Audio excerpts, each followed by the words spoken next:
Welcome back into the Bettor Half Hour, my favorite segment where we bring you veterans in the sports betting space. You've seen them on this show. You've seen them crush on the betting exchange.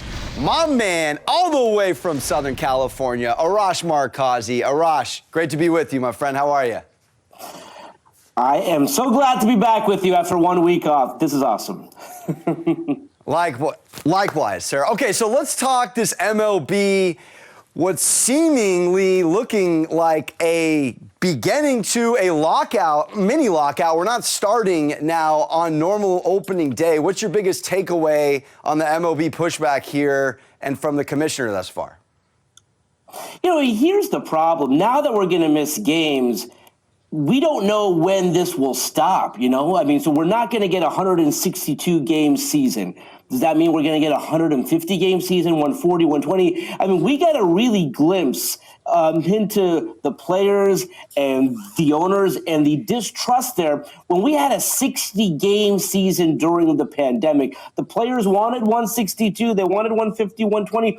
So I do think we're going to get a season, Alex, but what does that season look like? When does it start? And how many games will we play? We just don't know right now. If you had to bet on it, Arash, what would you say is more likely to happen? The Dodgers going on a deep playoff run, maybe even another World Series appearance, or the Lakers to get into the playoffs and make a run?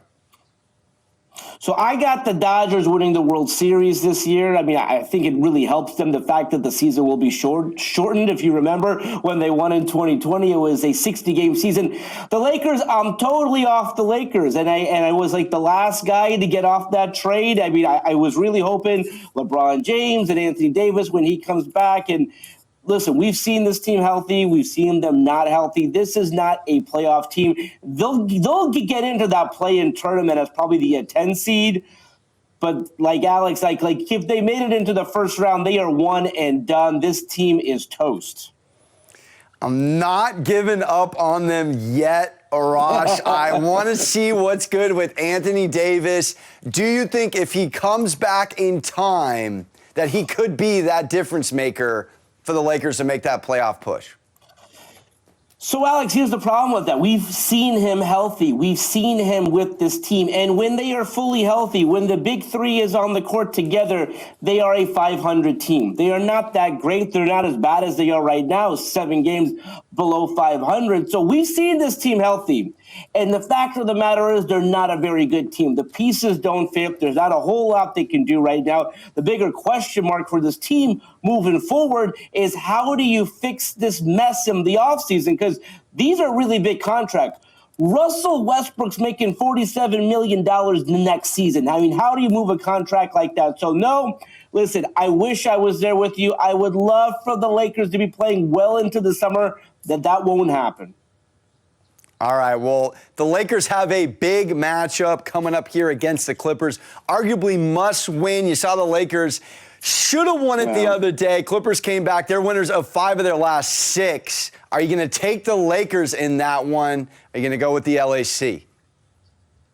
I'm going to take the Clippers, and here's why. I mean, they've beaten the Lakers 6 straight times. They're going to make it 7 straight times. And the difference here is these guys like to play together. There's no Kawhi Leonard. There's no Paul George. But the pieces on this team, they fit. They love playing with each other. And Ty Lue, we should really start talking about Ty Lue for Coach of the Year. Again, the Clippers are not going to win the championship. But if you had told me at the beginning of this year that this team would not have Paul George, would not have Kawhi, and they would be in the playoffs. And not only that, when you look at the fact that they've come back from 25 points down multiple times, this is a team, by the way, you don't want to play come postseason because they will always come at you. Whether they're down 2-0 in the series, down 25 points in a game, they're going to fight till the end.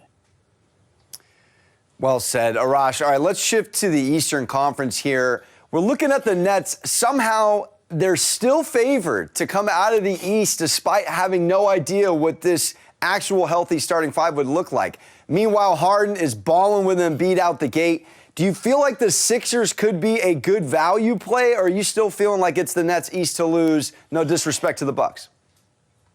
Exactly. Listen, the Sixers are a great value play right now, so I would jump on them like at this moment. But the Nets make sense. Like if you're looking at them in the standings, you're like, why are people still high on the Nets? Well, you're going to get KD back. You're going to get, if he's healthy, if he's right, one of the top 2 players in the world. And then Kyrie, with all the vaccine mandates and things like that, if he's back full-time, 100%, KD's back, you got 2 of the top 5, 2 of the top 10 players in the world. That gives you a shot to win. That gives you a shot to compete. So I get why the Nets are still the favorites.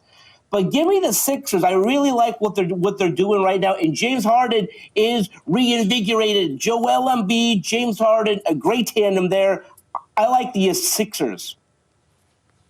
I like it, Arash. All right, shifting over to the NFL. I know you have your sources. Right now, the Packers front office might be playing a little chess here, saying that they have not received a call from anyone regarding Aaron Rodgers. Are you buying that? You got the Broncos, the Steelers on down the list. Few teams, to say the least, need a quarterback. You think that's poker, or you think they're being honest?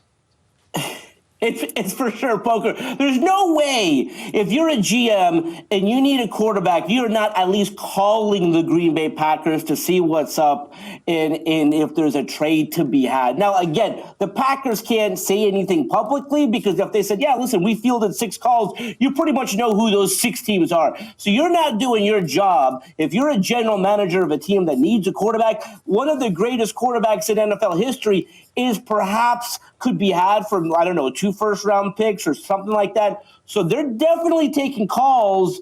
They can't comment on it, which I totally get. But the fact of the matter is, you could be assured they're taking more than a couple of calls right now. Love to hear it. All right, I'll get you out of here with this. The NFL Combine happening as we speak in Indy. Is there a prospect you're super high on, maybe even from a sports betting perspective, someone to go number 1 or first position player off the board? Well, so the guy that I really like coming up is obviously a player that I've covered for the majority of his career is Drake London. He will be the first wide receiver taken in this draft from the USC. He's moved up into the top 10. So if you're a team out there who's looking for a playmaking wide receiver in that sort of Cooper Kupp form where you could cover him, he's going to get that football. So look for maybe a team like the Cleveland Browns, who's not that far off. They need a wide receiver. Trade up into that top 10, but Drake London from USC, look for him to be the first wide receiver to take it in the draft. Let's go. What a name, Drake London. Another great name, Arash Markazi. Arash, always a pleasure having you. Thank you so much for tuning in. And don't go anywhere. Guess what? We're switching to golf. We're talking Arnold Palmer Invitational here on the Bettor Half Hour.